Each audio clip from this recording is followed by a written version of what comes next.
The wrench slipped from Marcus Webb's grease-stained fingers as his stomach growled for the third time that hour. He glanced at his 7-year-old daughter, Lily, sitting on an overturned crate in the corner of their tiny garage, her homework spread across her lap, pretending not to notice that dinner would be late again. The single father wiped his brow with the back of his hand, leaving another dark smear across his weathered face, and wondered how many more months he could keep this struggling auto repair shop alive before the bank finally pulled the plug. He'd already sold his wife's jewelry after she left them 2 years ago, had worked 16-hour days until his hands ached and his eyes burned, but the bills kept piling up like cars in a junkyard.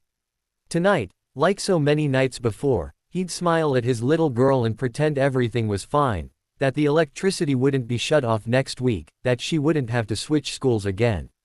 But Marcus Webb's life was about to change in ways he never could have imagined, all because of a simple act of kindness and a woman with a broken-down sedan. The sun was setting behind the Denver skyline when the battered Honda Civic sputtered into Marcus's garage, steam pouring from under the hood like a dragon's breath. A woman in her mid-30s emerged, her designer suit wrinkled and her heels clicking anxiously against the concrete floor. She looked completely out of place in this rundown part of town, clutching her phone with trembling hands. "Please tell me you can fix it," she said, her voice cracking with desperation. "I have the most important meeting of my life tomorrow morning, and every other shop is closed." Marcus lifted the hood and immediately spotted the problem. The radiator hose had burst, and the engine was overheating dangerously.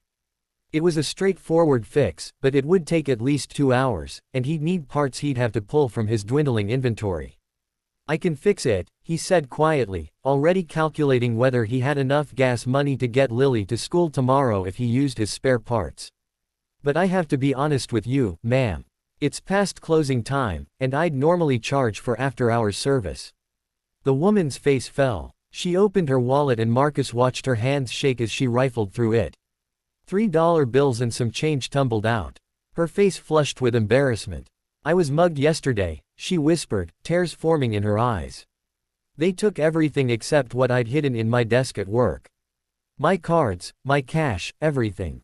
I was going to go to the bank tomorrow after my meeting to sort it all out, but now." Her voice trailed off as she looked at her broken car, then at the money in her hand. "This is all I have." Marcus saw Lily watching from her corner, her wide brown eyes taking in the scene. He thought about the $19 in his own wallet, the almost empty fridge at home, the electricity bill. Then he looked at the woman's face and saw something he recognized all too well, the expression of someone barely holding it together, someone who'd reached the end of their rope. "Tell you what," Marcus said, surprising himself even as the words left his mouth. "I'll fix your car. You can pay me whatever you can afford when you can afford it." The woman's eyes widened. "I couldn't possibly. I've got a daughter," Marcus interrupted gently, nodding toward Lily. "Someone helped us out once when we needed it. Consider this paying it forward." 3 hours later, the Honda was running smoothly. The woman had fallen asleep in the waiting area, exhausted from her ordeal. Marcus gently woke her, handed her the keys, and refused to take the $3 she offered. "At least let me make you something to eat," she insisted. "You've been working so hard, and I saw you looking at your daughter earlier. You haven't eaten, have you?" Marcus's stomach answered for him with an embarrassing growl. The woman smiled for the first time, and despite her expensive suit and professional demeanor, Marcus suddenly saw her as just another person trying to survive in a difficult world. She rummaged through her car and pulled out her lunch bag. "I never got to eat today either," she said, producing a turkey sandwich wrapped in plastic. "Please. It's not much, but it's something." Marcus accepted the sandwich and split it with Lily. They ate together in the garage while the woman watched with an expression he couldn't quite read. Before she left, she insisted on giving him her business card. "Sarah Chen," she said, pressing it into his palm. "I promise I'll come back and pay you properly." Marcus nodded, not really expecting to see her again. People made promises all the time that circumstances prevented them from keeping. He'd learned not to count on anything except his own 2 hands and his determination to give Lily a better life. The next morning began like any other difficult day. Marcus dropped Lily at school, counted the remaining bills in his wallet, and returned to the garage to face another stack of unpaid invoices. He was staring at a foreclosure notice from the bank when a sleek black Mercedes pulled up outside. Sarah Chen stepped out, but she wasn't alone.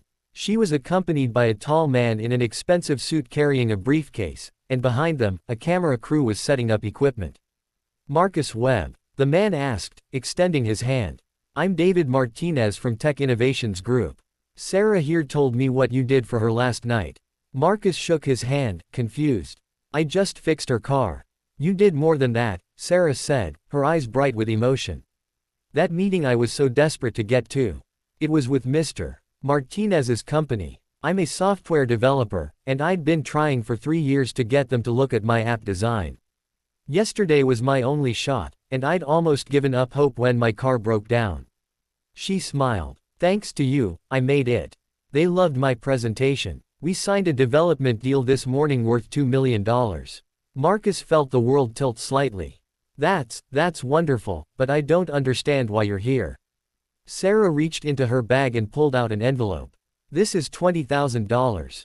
It's what I figure you lost in parts, labor, and the opportunity cost of taking that time to help me instead of focusing on paying customers.